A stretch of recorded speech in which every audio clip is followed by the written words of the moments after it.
this formula. I said I will try to do it now.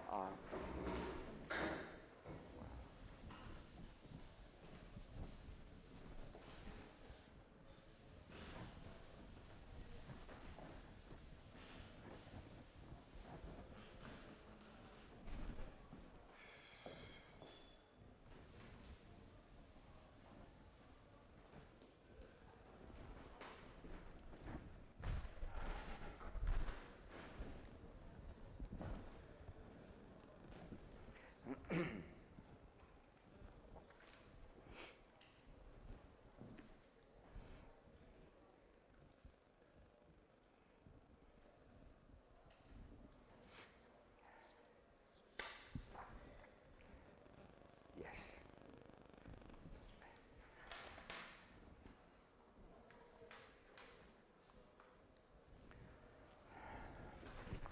So we start with this side. So we have f of x equals to 1 over 2 pi integral e to the I x psi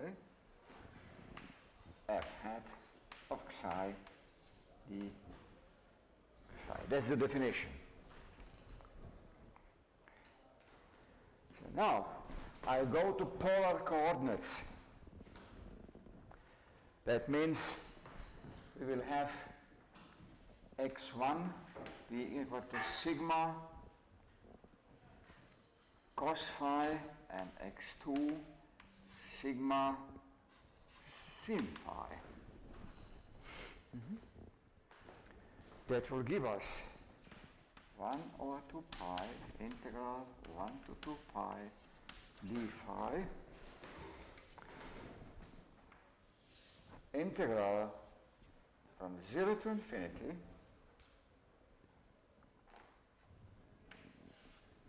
sigma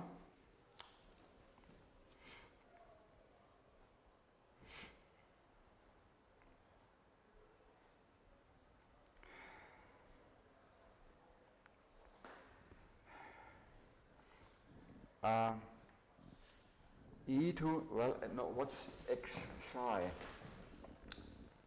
X psi. This gives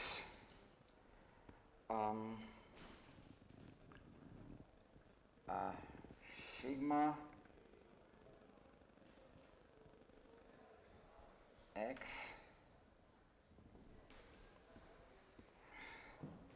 one psi 1.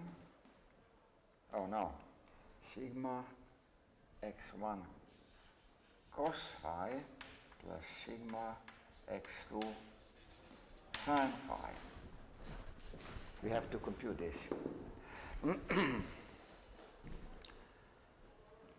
So this can be then written as sigma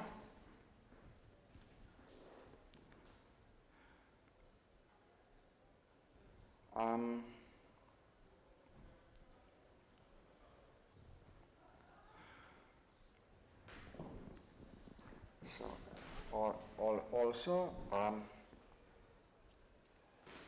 x time sigma theta.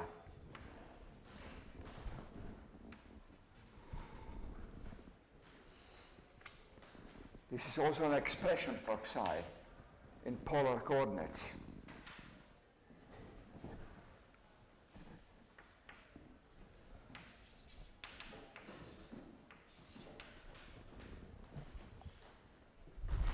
Shouldn't forget.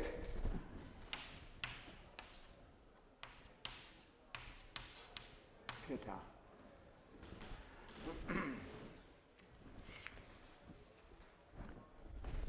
Theta is a vector.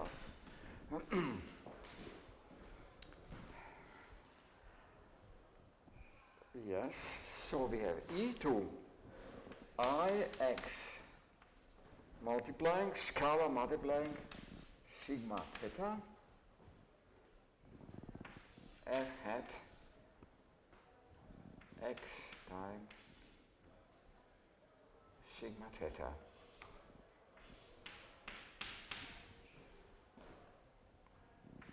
D sigma.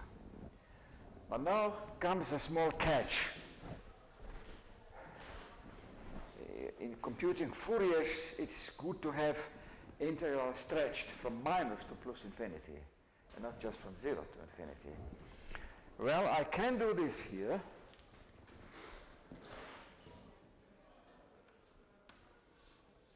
But then I have to put here a 4. It's just double. This is really a double, but then I have to put here also this. You must do some small computation to see that the integral from minus infinity to 0 of this gives just the same as this without absolute value from 0 to infinity. Taking into account, this is not just the same for this integral, but for the whole integral. I can change this, but only if I integrate over phi. And this has to do with the fact that theta of phi plus pi is equal to minus theta of phi. You have to use that. Then you get this. But now, you can identify some things here.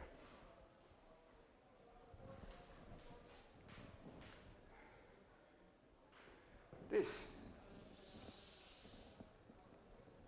is just lambda f1r.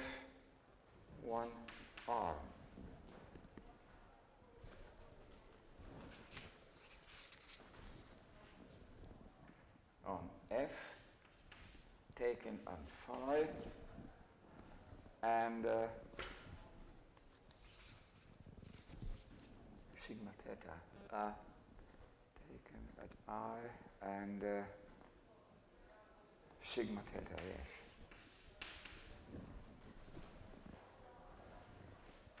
But then again, using the definition of R star, this is just 1 over 4 pi f star lambda R f. That's it. That's a simple proof.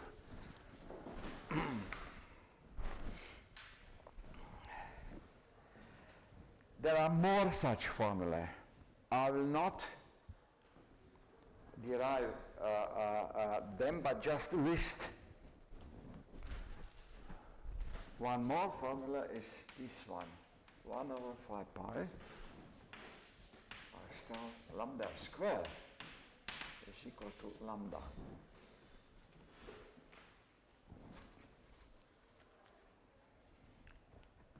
You will be tempted to derive this formula from this one directly. Well, it's not just easy, but the proof is almost the same or equal or analogous to the proof of this one. Another formula which is more direct is the following. R star R without any factor in between is equal to I think 2 times lambda bold. Where lambda bold is constructed in the same way as lambda, only in 2 variables. So lambda is just square root of minus Laplace. Defined in the same way of pseudo differential operators, but now using not F1 Fourier transform, but F, the whole.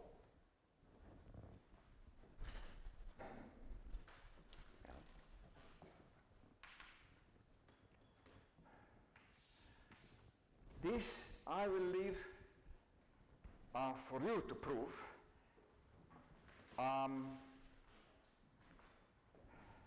First step is to prove that R star R and F is just equal to 2 integral or R2 f of x x2 minus x1 dx. This is a direct manipulation. But then you see, what's this for a map? This is a convolution. Did you hear something about convolutions? Yes. So this is, I will write it symbolically, 2 over x convoluted with f, taking on the place x. It's a bit messy, the notation, but it's the best I could produce. The more correct would be, but just look, this point and this point taken like this. Which do you like better? But that's correct. Now, okay. So it's a convolution. But convolution is directly connected with Fourier transforms. A convolution in original means multiplying by the function in the Fourier picture. So if I take this,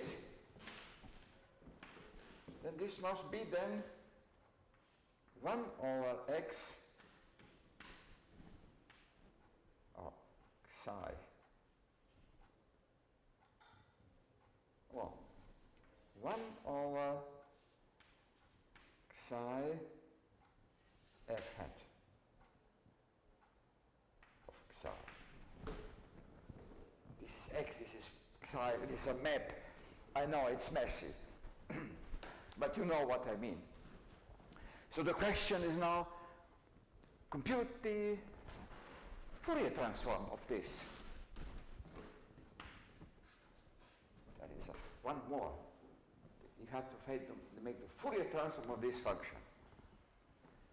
But there is a nice fact that the Fourier transform of this function in R2 is itself.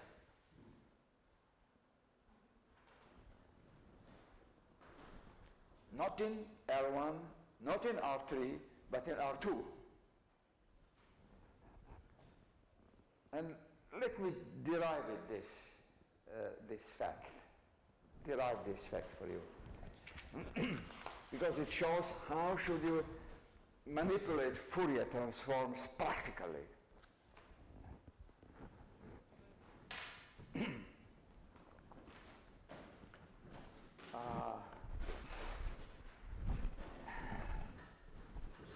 We don't need that.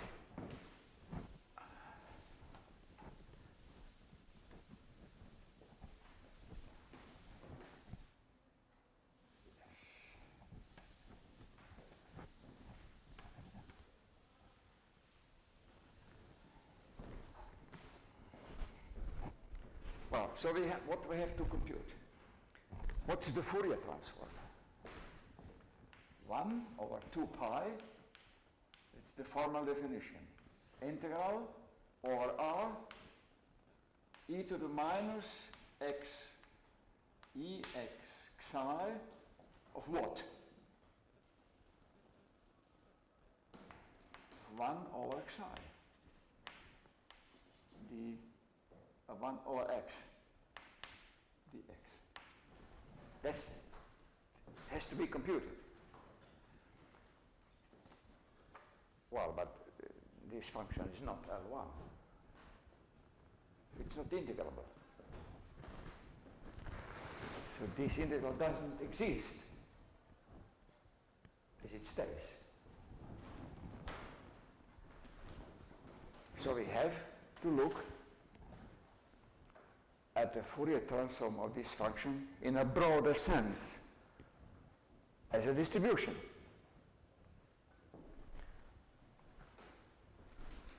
But it will happen, this distribution is again a function.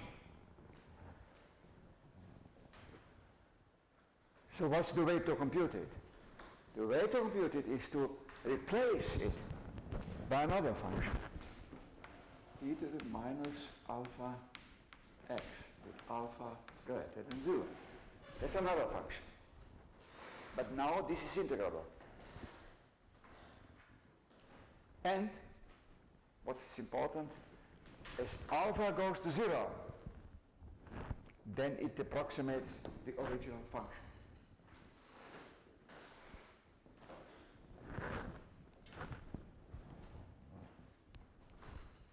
That has to be computed. This function is now integrable, and what's more, this function is real. Why? Because the function to be transformed is even. Fourier transform of an even function is real. You have to keep that in mind. So now we go to polar coordinates.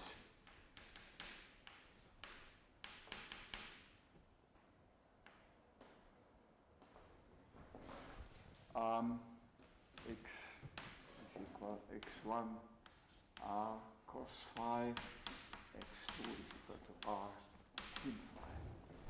So this gives r dr 1 over r e to the minus e to the e I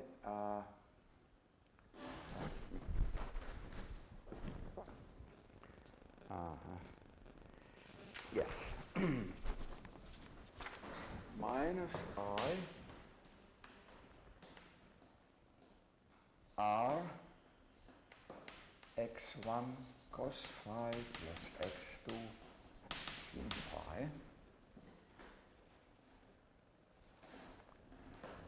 Yes, that's it. One more integral, to infinity, and this is d phi. So now we have everything. Well, this cancels, so that practically this function has no singularity in proper coordinates. It has no singularity at 0. And that has to be computed, well, minus alpha r.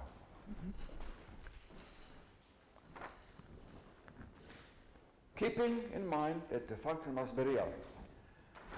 So I will write down this as 1 over 2 pi d phi e to the minus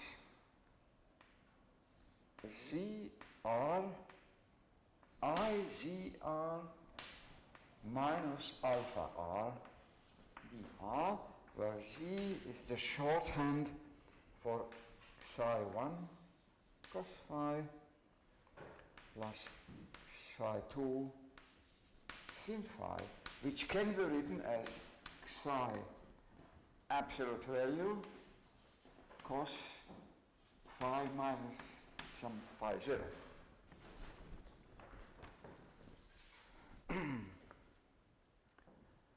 So now,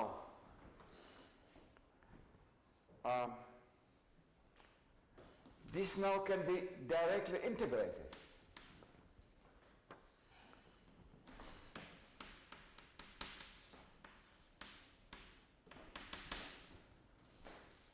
Giving 1 over alpha plus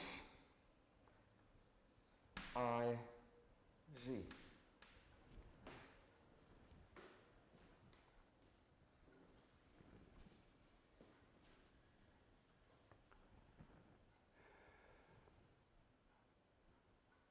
And we know that this is real. So this is then equal to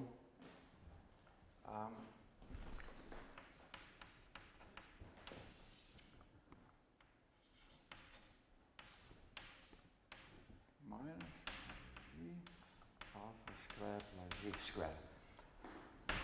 And we know that this is real, so this part in the integral is this imaginary part is discarded, and we have just 1 over 2 pi integral from 0 to 2 pi alpha over alpha squared plus psi squared cosinus phi squared. I can put here phi 0 equals to 0 because I integrate over a period.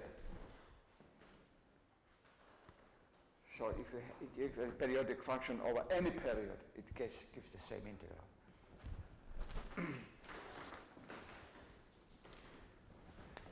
But this integral is elementary.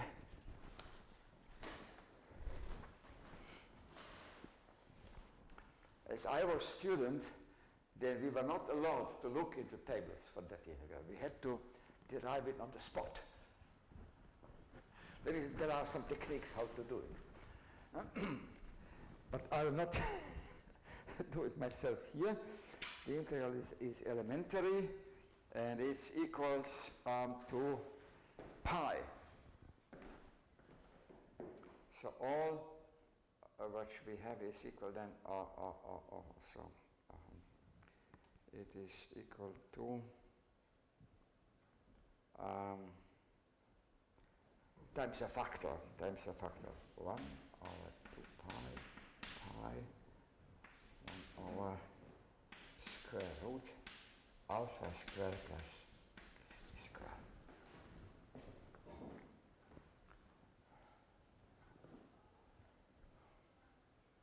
And you see, when you now put alpha goes to 0, you get something. You get 1/2 or 1 over psi.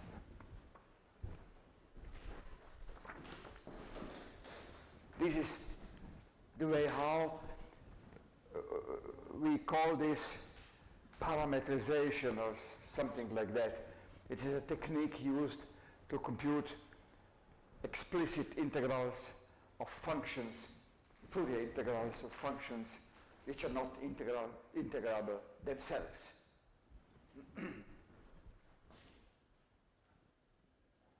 So up to a constant, I'm not sure about these two. I think it could be 1/2. But what's quite important is that, and this is a direct proof that R has an unbounded inverse. This is a direct proof. Because now this operator, just like simple lambda, has no bounded inverse. Because it is multiplication by lambda is a multiplication. In Fourier picture, it maps f hat of psi into psi f hat of psi. Now psi is equal to the square root 1 square plus c2 square. So that's why we call it minus lambda minus delta 1/2. Because psi squared plus 1 squared plus 2 squared, it is delta in minus delta in making the Fourier picture. So you see, the boundedness of operator R star R is equivalent to the boundedness of the operator R, which is a simple fact in any Hilbert space.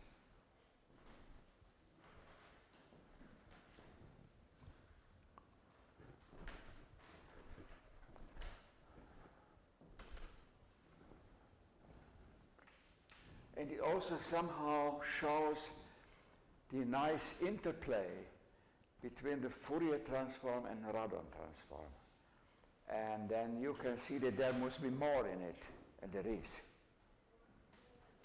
The Fourier transform gives you even more insight into in the structure of the Radon transform. In particular, how Radon transform reacts to discontinuities or almost discontinuities, sharp edges in the function f. And that's what our surgeon in the clinics is interested in, sharp edges in the body. There is quite a huge literature on it. There is a small theorem here in the paper I was taking here from which I'm taking my lectures now, and that will be a possible exercise for you to do it as a small project. How the Rodis wave fronts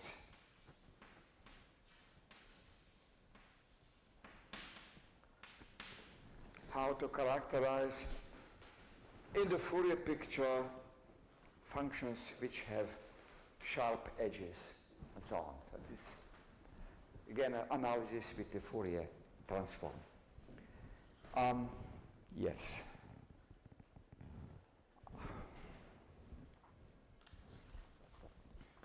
I think I will now skip a small passage, the special case if the function f is spherically symmetric itself. So if f of x is in fact replaced by f of x absolute, then now f is a function of one variable. There are formulae for this. You will find them in my lecture notes, which I will send you, of course, to you. But now I would like to treat my last section, and this is numerical treatment. How about when you look at it numerically? This again will be an introduction and a description more than some systematic proofs.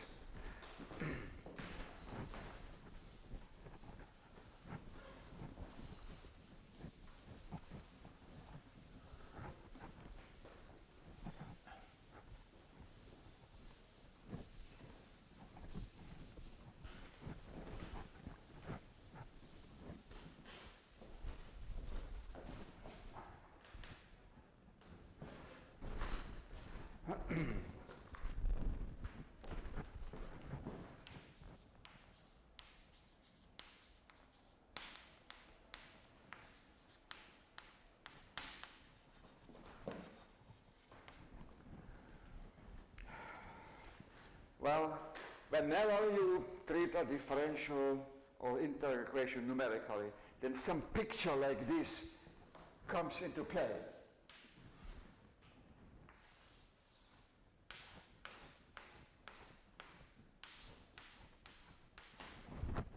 Nothing without that.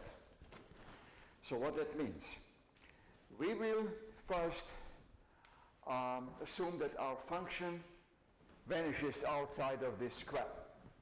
There is no loss in generality of this.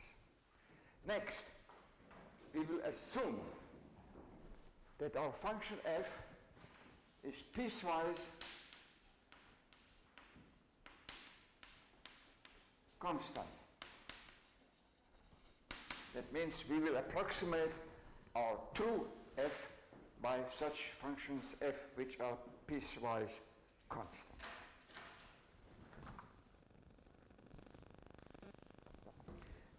So now we have a function here with constant values, and we have a ray.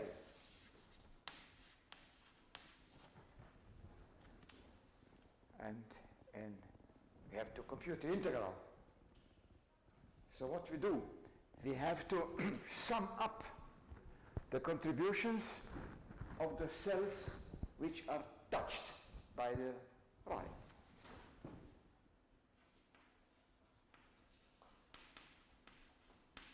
Contributions of cells touched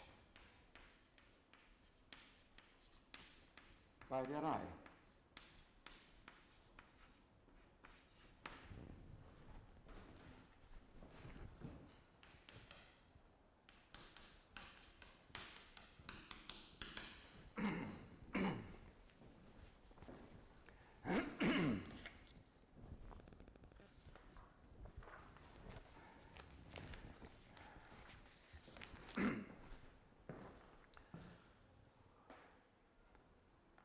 And we will have also rays which will have certain equal distance between themselves, and then we will orient those rays in different angles, which also will be discretized.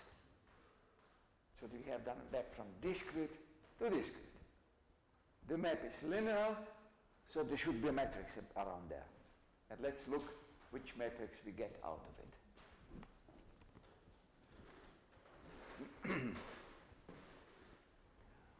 So my function now is represented by a matrix, Fij.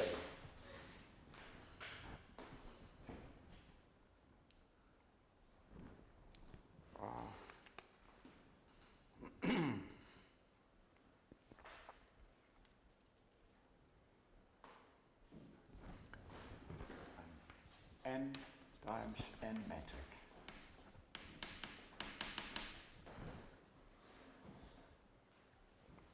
And we have NA rays and K angles. These are the sizes with which we will be working.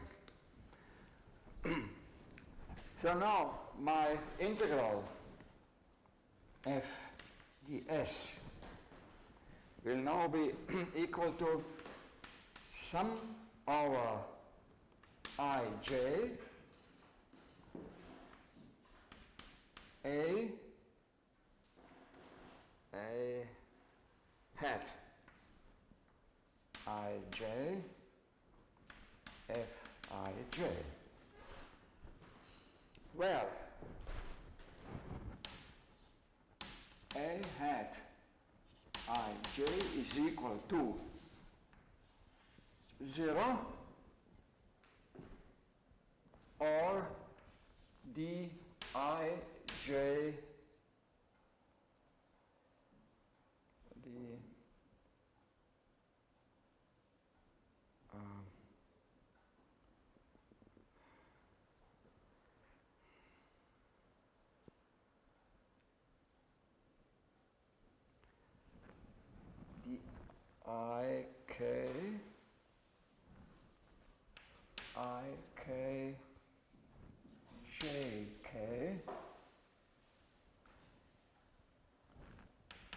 if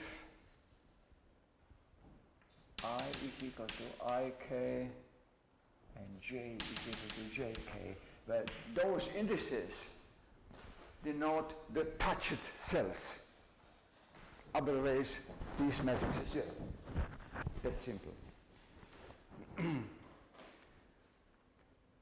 So now I can now write it down as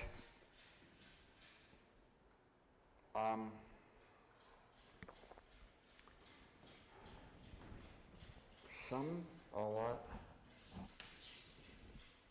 k is equal to 1 to n square, because that's the whole dimension of my unknown. The unknown is n squared, so it is a vector of n square components. I will stretch a matrix to a vector. Well, that means sum over A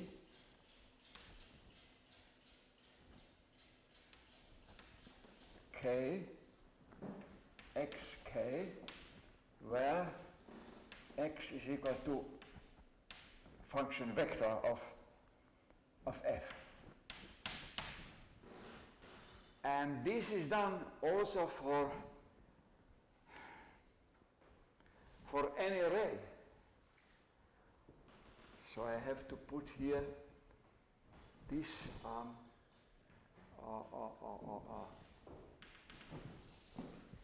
this integral f ds.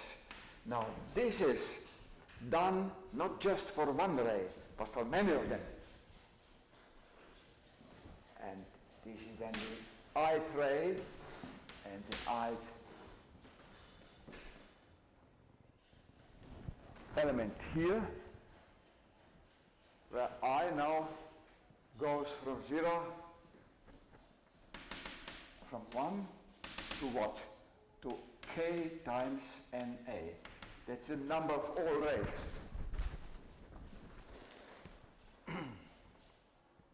That's a linear system. So we have now system A x equals to f, where f is now again something like vector of g.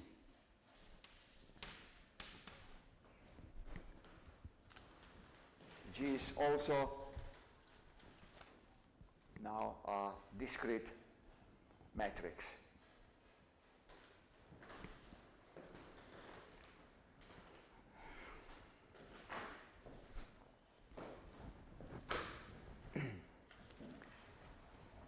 Now, producing this matrix is a small job. You have to compute for every cell this part which is touched by the ray, and it depends on the position of the ray. And this is done once forever, independently of the function f. So it is, so to say, a radon, the matrix of the radon operator, or a discretization matrix of the radon operator, which is done once forever, and you just put G and try to find F.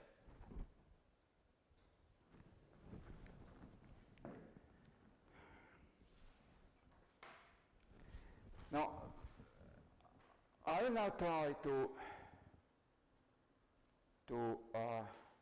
produce some example. Možete mi otvoriti ovo gore, molim vas.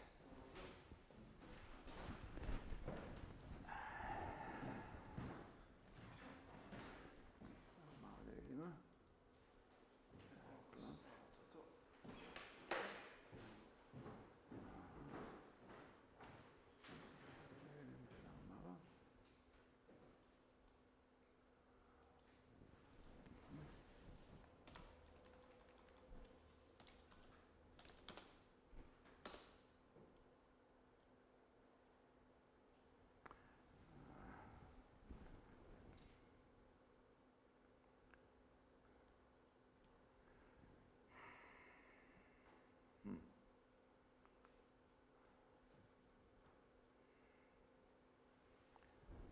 Your program is too fast for me. I have a very slow machine at my home.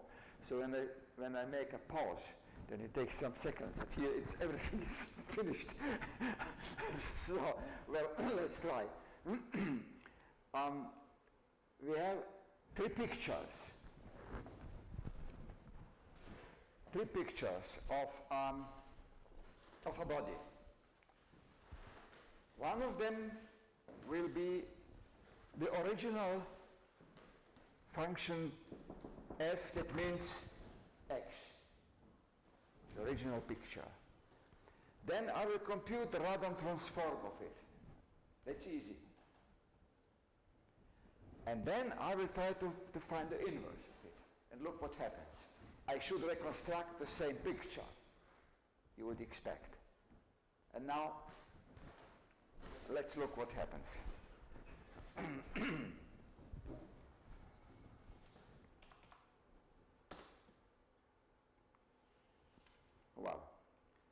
So this is the original picture. You have here the value 1, here is the value 0. This is what the inverse would give.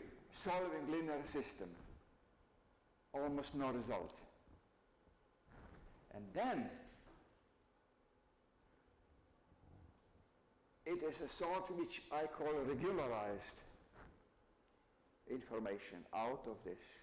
I made some manipulations on this matrix A, and you get a better picture. So let me explain what the manipulation is. So we have got the system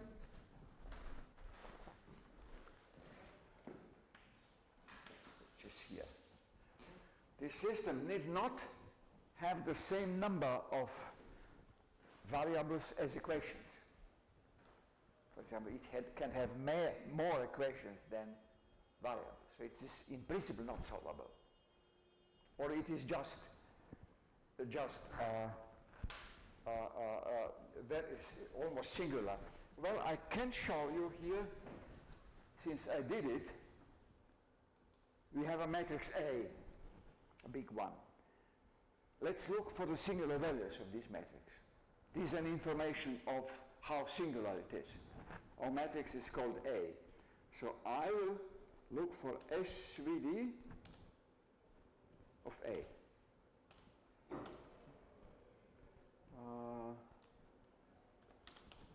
Yes.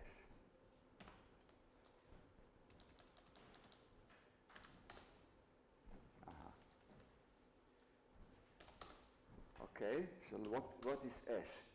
Look at the last, they are ordered by magnitude. The last two are 0 to the working precision. So there is no wonder that this matrix was badly inverted. So now, what we do with it?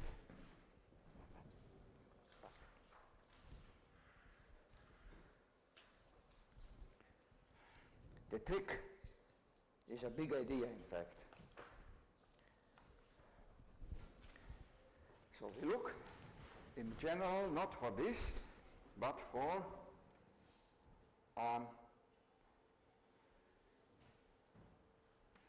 arg min of ax minus b.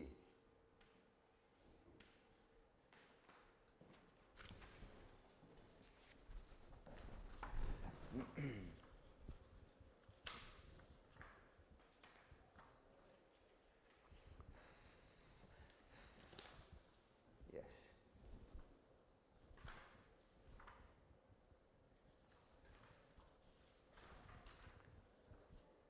We know that this is equivalent if A is invertible to solving A T A x equals to A T B. This has to do with least squares. We had done it already. I will not repeat. So now but this system is even worse condition than this one because it's squared. So the Tikhonov regularization is the idea.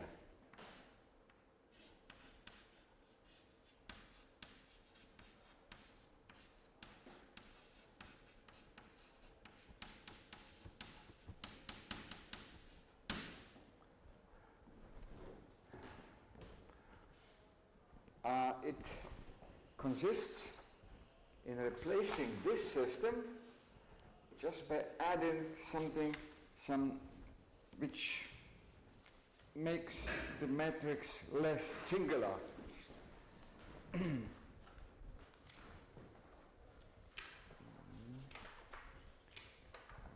Yes.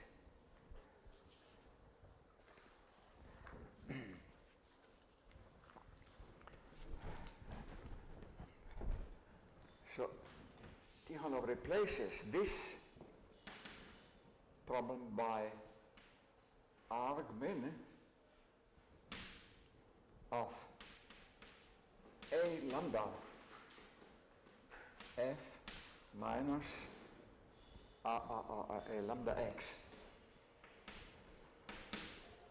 minus b1, where a lambda is equals to a square root of lambda times 1 and b1 f1. I messed the denotations. f1 is equal to f0.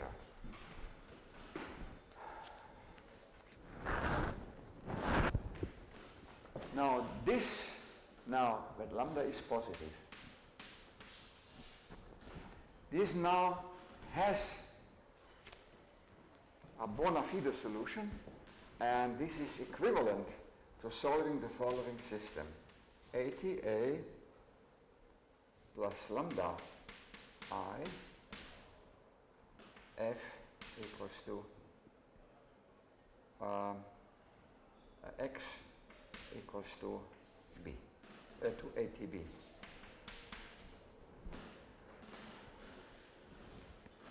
Now you see this is always positive semi-definite. And lambda makes it positive definite. That's what Tikhonov in fact proposed. But we do it in this way because in this way the condition matrix of this matrix is much less than of this one because it's square again. What is lambda? Lambda is a parameter you can play with. It depends on the problem. Usually a very small lambda will do it. And that's what I did here. So let me come back to my picture.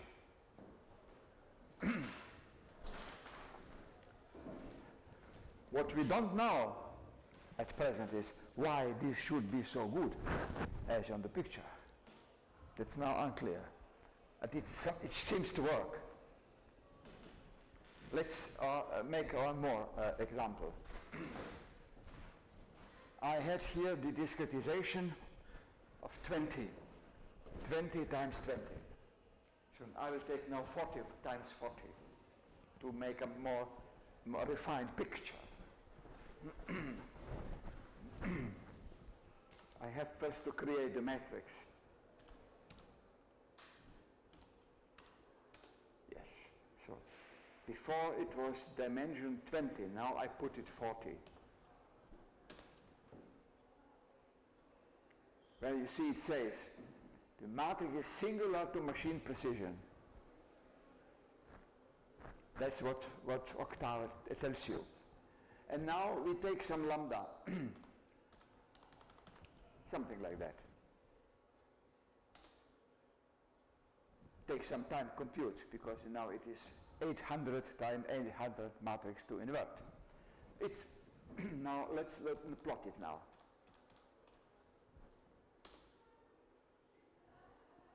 It's very much the same. You see, the direct picture gives nothing, and the regularized picture gives something better. Let me now take some other lambda.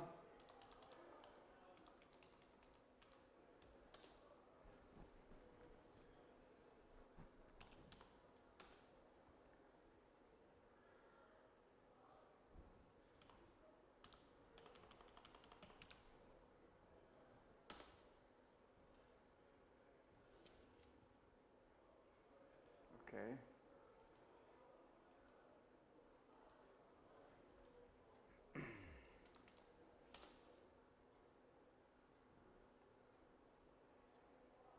Well, not that good. So you see there is a place to play. A good criterion is to look at the norm of the solution.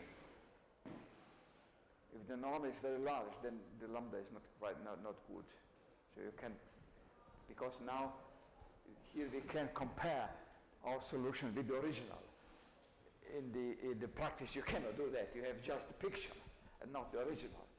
And so the good criterion is to look at the norm of the solution, and if norm is very large or larger than that, then you just look those lambdas which makes your solution have as small norm as possible.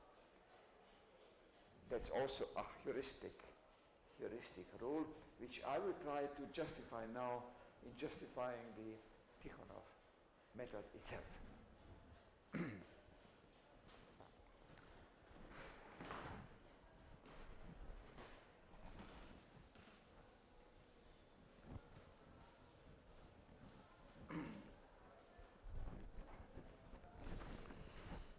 Yes.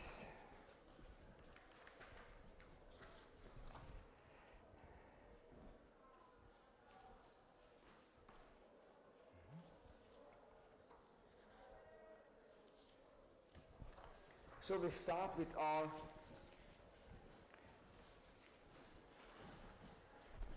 system AX equals to F. And for simplicity, just take A squared. Well, in analysis, there is something which is very good. It is the magnifying lens. Again, which one? Eigenvalue or singular value decomposition.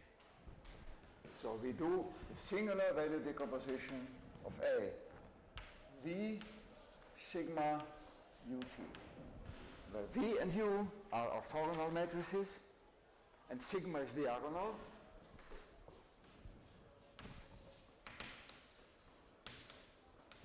Diagonal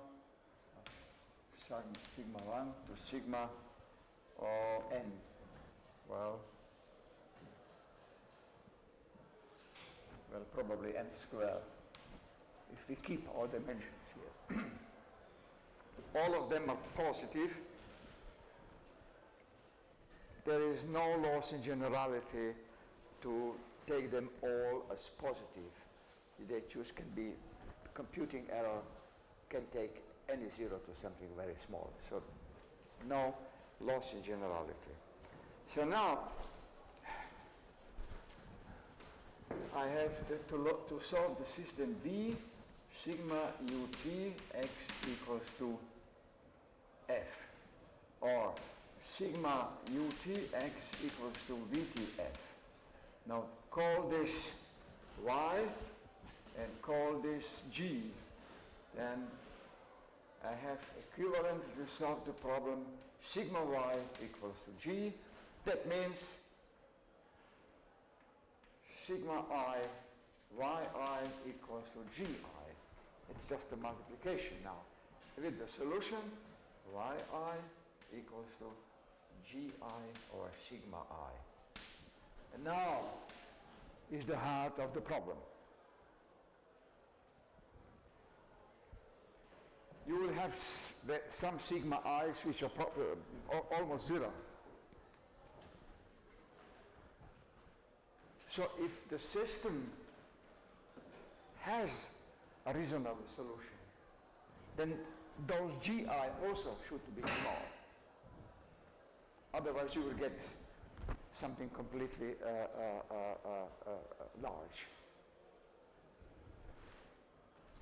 But then, if those gi are just as small as sigma I as you expect, then better discard them. They give you nothing. Because you know that your solution shouldn't be large. So the idea is to discard those sigma I which are small. and just look for the solution when they are large enough. What that will give you?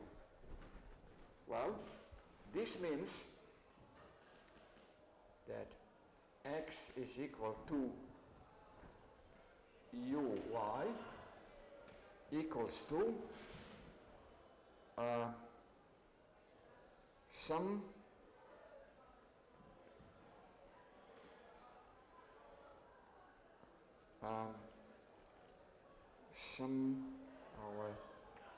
gk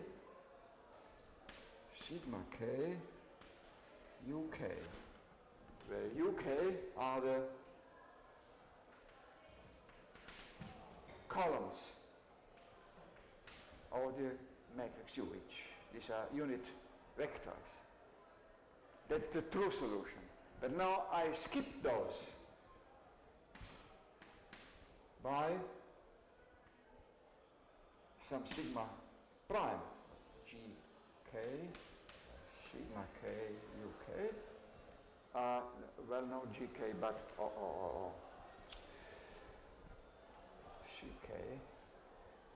gk, where this is the vector c. These are the components of G in the Eigen vector system of U, of V, of singular vector system, yes. So now you dropped here those sigmas which are small. Again, the decision is up to you. It is a user matter. It will be facilitated to you if the sigmas are strongly separated. Some are very small and some are quite large. Then it's easy.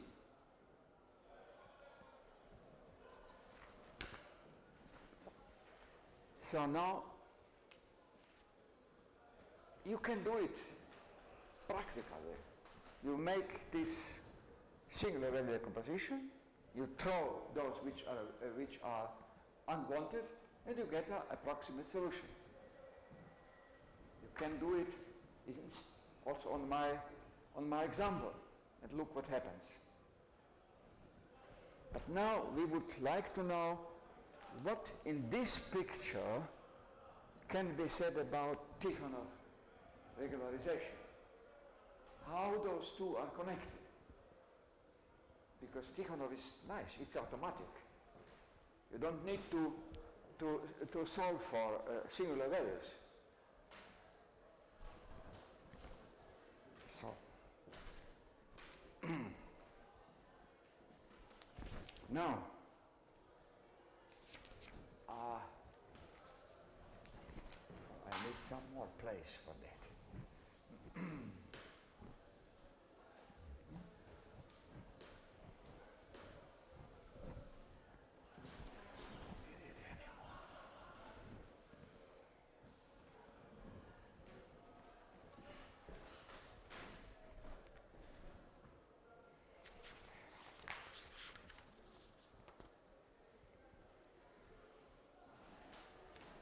So we have the system ATA x minus f minus ATX plus lambda I x equals to AT f. That's what we have. Now, let's do now here this singular value decomposition.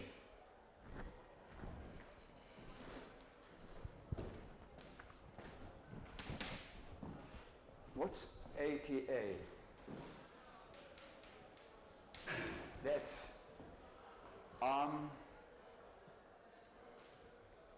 U sigma V T, U sigma V T, sigma is sigma T. Yeah, transpose. Times V times sigma times V times UT. So what's that? That's U sigma square ut. That's again a known fact from matrix theory. Singular value decomposition for the matrix A is the eigenvalue decomposition of the matrix ATA. Only the singular values are squared to get the eigenvalues of ATA. Okay. So now let's put it here. This gives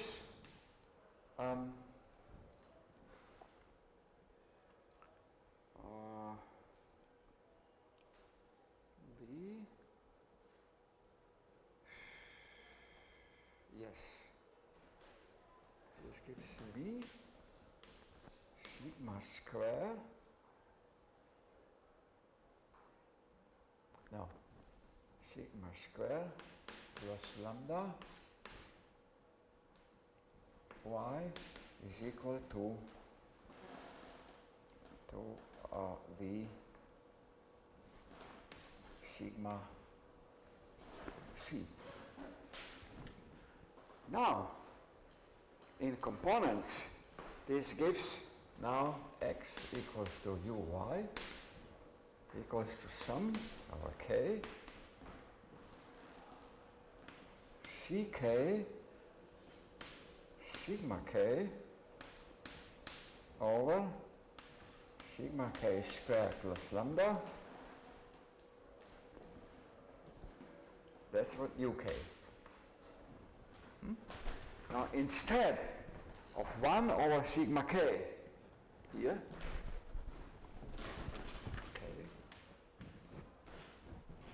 you have sigma k over square root. Yes, this is a sort of regularized. You see, this is the same idea as I used to compute the Fourier transform before. If you remember, the same idea, regularization. Only there we had the theory, so we then put the lambda to go to 0. Not here. We now stop with a finite lambda. So, which can be written down as sum ck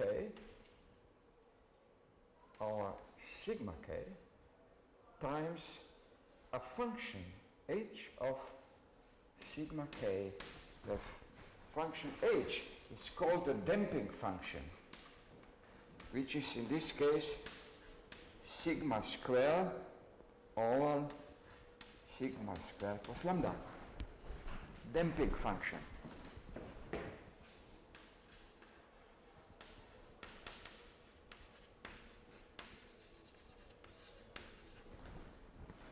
How does it look?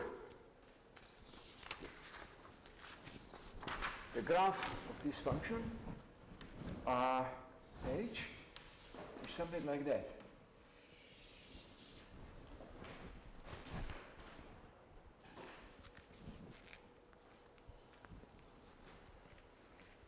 So it damps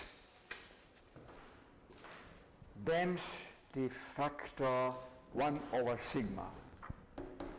Sigmas get small, it damps them. That's the idea, or the proof, better to say, the proof why Tikhonov regularization is so good. And I said the advantage of it is that it does not need singular value decomposition, which is another alternative, of course.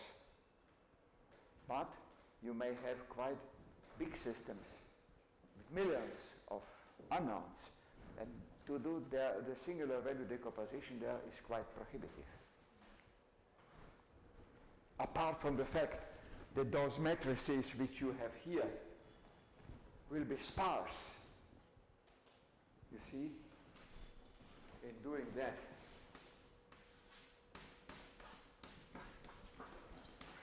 you have a lot of zeros for any ray. So these matrices will have a lot of zeros. And for sparse matrices, it's much easier. The algorithms are much better to solve linear system than to obtain the full singular value decomposition. There's a big difference.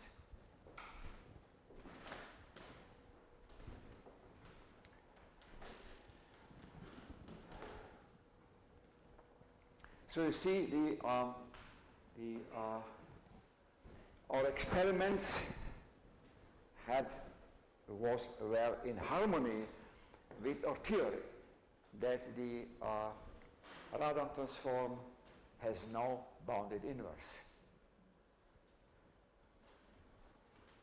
In fact, if you make a good approximation of an operator which has no bounded inverse, then this approximation must be a matrix which is almost singular.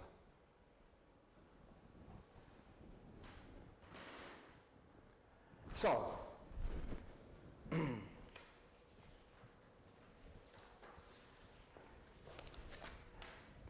this lecture will end with one or two exercises which I will now just describe with words.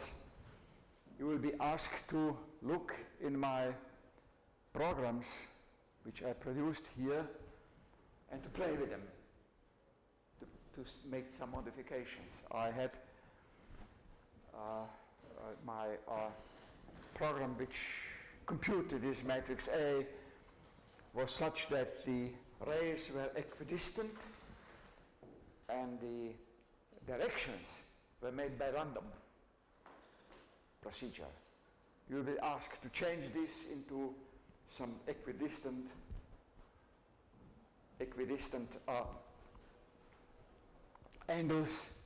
angle distribution, or even to spare out some angles. So usually you have angles in some equidistant angle distribution. You may have some situations where some directions will be prohibited. So we have something like that. And that's prohibited. The problem is which matrix you will get then. How singular will it be then? That's just the object of playing. You have to modify the algorithm to look what happens. So now that's the end of my lectures.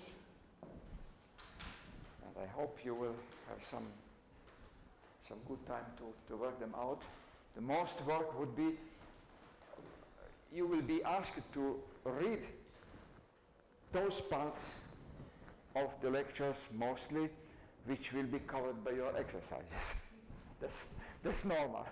So I'll scatter them, the exercises over the whole text so that I will be sure for you to get the, yeah. And I will of course give you not only my lecture notes but also the literature where I got it from.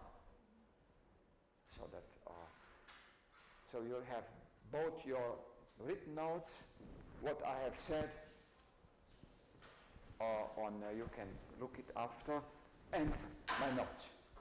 So thank you, and greetings to you and everybody else there.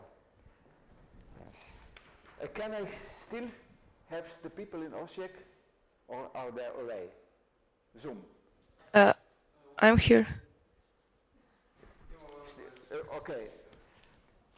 I will only say that the week after this, I will be in Osijek for 3 days. Monday, Tuesday, and Wednesday. And I will be disposed to meet you for some consultation, for any questions you may have. So I will give you the exact time of my travel to Osijek so that we can now then arrange for a meeting there. Thank you.